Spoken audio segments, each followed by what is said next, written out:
राजधानी पटना समेत बिहार के कई जिलों में खास महाल की जमीन पर दशकों से रहने वाले लाखों लोगों के लिए बड़ी राहत की खबर सामने आई है। बिहार सरकार अब ऐसे लोगों को मालिकाना हक देने की दिशा में गंभीरता से कदम बढ़ा रही है। राजस्व एवं भूमि सुधार मंत्री डॉक्टर दिलीप जायसवाल ने संकेत दिया है कि 60 से 70 वर्षों से खास महाल भूमि पर रह रहे लोगों को जल्द स्थायी समाधान मिल सकता है। इसके साथ ही सरकार बहुमंजिला इमारत निर्माण और भूमिहीन परिवारों को जमीन देने जैसी योजनाओं पर भी तेजी से काम कर रही है। क्या है सरकार का पूरा प्लान, आइए विस्तार से समझते हैं। आदाब, नमस्कार, आप देख रहे हैं मंथन टुडे। मैं हूं आपके साथ उज़मा। बिहार सरकार खास महाल की जमीन पर लंबे समय से रह रहे लोगों को मालिकाना हक देने की तैयारी में है। राजस्व एवं भूमि सुधार मंत्री डॉक्टर दिलीप जायसवाल ने बुधवार को पटना के सूचना भवन में आयोजित प्रेस वार्ता में इसकी जानकारी दी। मंत्री ने बताया कि सासाराम, पूर्णिया, भोजपुर, पटना समेत कई जिलों में हजारों परिवार ऐसे हैं जो पिछले 60 से 70 वर्षों से खास महाल भूमि पर रह रहे हैं, लेकिन आज तक उन्हें जमीन का मालिकाना हक अधिकार नहीं मिल सका है। इससे लोगों को मकान निर्माण, बैंक ऋण और संपत्ति हस्तांतरण जैसे कई समस्याओं का सामना करना पड़ता है।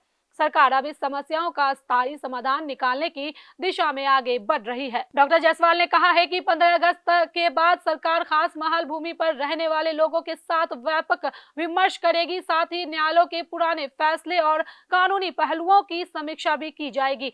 सरकार इस बात पर विचार कर रही है कि भूमि के बाजार मूल्य का एक निर्धारित प्रतिशत लेकर संबंधित लोगों को जमीन फ्री होल्ड कर दी जाए, यानी एक बार राशि जमा करने के बाद जमीन पर उनका पूर्ण मालिकाना अधिकार हो जाएगा। अगर ये योजना लागू होती है तो दशकों से अनिश्चितता में जीवन बिता रहे हजारों परिवार को बड़ी राहत मिलेगी। सरकार सिर्फ मालिकाना हक देने तक ही सीमित नहीं रहना चाहती। मंत्री ने संकेत दिया है कि खास महाल की कुछ जमीनों को सरकार अपने कब्जे में लेकर वहां बहुमंजिला आवासीय इमारतों के निर्माण की संभावनाओं पर भी विचार कर रही है।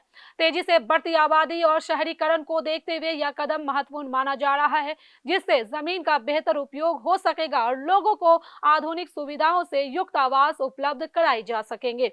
हालांकि इस प्रस्ताव पर अभी अंतिम निर्णय नहीं लिया गया है और सरकार विभिन्न विकल्पों पर विचार कर रही है। प्रेस वार्ता में मंत्री ने विभाग की उपलब्धियां और भविष्य की योजनाओं की भी जानकारी दी। उन्होंने बताया कि चालू वित्तीय वर्ष में केंद्र और राज्य सरकार की 28 प्रमुख विकास योजनाओं के लिए 1380.59 एकड़ सरकारी भूमि उपलब्ध कराई गई है। इसके अलावा 45,748 एकड़ भूमि का अधिग्रहण किया जा रहा है, जिससे सड़क, पुल, अस्पताल और अन्य जनहित परियोजनाओं को गति मिलेगी। सरकार ने यह भी स्पष्ट किया है कि भूमि अधिग्रहण से प्रभावित किसानों को मुआवजा भुगतान की प्रक्रिया को भी और तेज किया जाएगा। राजस्व विभाग में लापरवाही बरतने वाले अधिकारियों पर भी कार्रवाई जारी है। मंत्री के अनुसार 144 अधिकारियों के खिलाफ आरोप पत्र प्राप्त हुए हैं, जबकि 124 अधिकारियों से स्पष्टीकरण मांगा गया है। वर्ष 2025 में 166 अधिकारियों और वर्ष 2026 में अब तक 66 अधिकारियों के खिलाफ दंडात्मक कार्रवाई की जा चुकी है। सरकार का दावा है कि विभागीय कामकाज में पारदर्शिता और जवाबदेही बढ़ाने के लिए सख्त कदम उठाया जा रहा है। भूमि संरक्षण के मोर्चे पर भी सरकार ने बड़ा लक्ष्य तय किया है।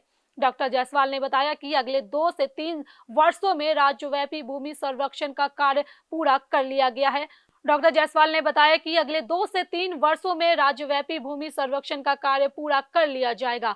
अरवल, जहानाबाद, लखीसराय, शिवहर और शेखपुरा जिले में 15 अगस्त तक संरक्षण कार्य समाप्त करने का लक्ष्य रखा गया है। वहीं दाखिल खारिज और परिमार्जन प्लस अभियान में भी बेहतर प्रगति दर्ज की गई है। 15 जून तक सहयोग शिविरों में 81,371 आवेदन प्राप्त हुए हैं, जिनमें 68,242 मामलों का निपटारा किया जा चुका है। भूमिहीन परिवारों के लिए भी सरकार बड़ी योजना ला रही है। अभियान बसेरा 2 के तहत आगामी 15 अगस्त को 30,000 भूमिहीन परिवारों को 3-3 डिसमिल जमीन देने की तैयारी की जा रही है।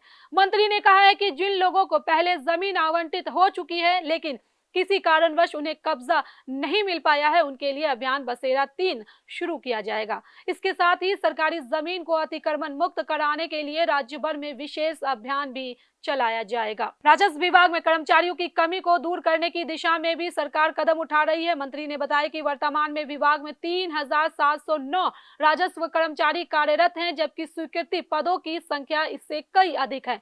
इसी कमी को दूर करने के लिए 8,054 राजस्व कर्मचारियों की बहाली का प्रस्ताव कर्मचारी चयन आयोग को भेजा गया है। इसी प्रकार अमीनों के रिक्त पदों को भरने के लिए 765 पदों पर नियुक्ति का प्रस्ताव सामान्य प्रशासन विभाग को भेजा गया है। ग्राम कचहरियों और हल्का स्तर पर डाटा एंट्री ऑपरेटर की नियुक्ति की भी तैयारी चल रही है। तो कुल मिलाकर बिहार सरकार खास महाल भूमि विवाद के स्थायी समाधान, भूमिहीन परिवारों को जमीन उपलब्ध कराने और राजस्व व्यवस्था को मजबूत बनाने की दिशा में कई बड़े कदम उठाने की तैयारी में है। खास महाल की जमीन पर रहने वाले लोगों को मालिकाना हक देने का फैसला यदि लागू होता है तो ये लाखों लोगों के जीवन में बड़ा बदलाव ला सकता है।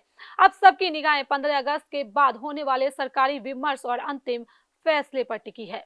चलिए फिलहाल इस खबर में बस इतना ही। देश दुनिया की ऐसी तमाम बड़ी खबरों के लिए बने रहे मंथन टुडे के साथ साथ ही हमारे चैनल को लाइक करें, सब्सक्राइब करें, फॉलो करें और निष्पक्ष पत्रकारिता देखना है तो देखते रहे मंथन टुडे। बहुत बहुत शुक्रिया।